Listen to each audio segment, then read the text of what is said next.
सम दोस्तों, मैं आपका मेरे चैनल में तो हाजिर हूँ आज एक और नई वीडियो के साथ। तो आज इस वीडियो में आपको बताऊंगा कि अगर आप टेक्स्ट की डायरेक्शन चेंज करना चाहते हैं यानी कि उसको रोटेट करना चाहते हैं तो वो आप किस तरह करेंगे। तो बहुत सिंपल सा तरीका है। तो सबसे पहले तो आपने इंसर्ट में जाना है। इंसर्ट में जाने के बाद आपने वर्ड आर्ट पे चले जाना है। यहाँ पे कोई भी सिलेक्ट कर लीजिए।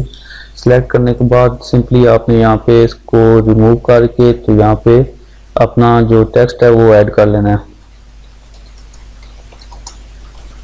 ठीक है, तो अभी इसका कलर हम चेंज करते हैं। तो कलर इफेक्ट में कोई सी भी आप दे दीजिए। तो ये बैकग्राउंड हो गया, इसको वाइट करते हैं और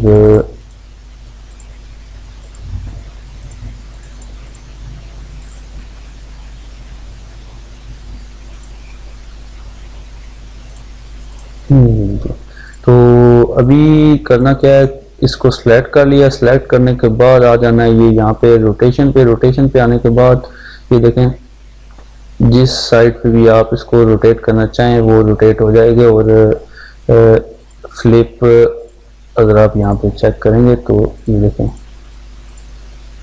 किसी जगह भी आप क्लिक करेंगे तो ये रोटेट हो जाएगा और आपको उल्टा नज़र आएगा। तो इस तरह आप किसी भी टेक्स्ट को रोटेट करके किसी डायरेक्शन में भी चेंज कर सकते हैं। तो उम्मीद आप दोस्तों को ये वीडियो पसंद आई होगी। पसंद आए तो लाइक जरूर कर दीजिएगा, दोस्तों के साथ शेयर कीजिएगा। मिलते हैं नेक्स्ट वीडियो में। दुआओं में याद रखिएगा। खुदा हाफिज़।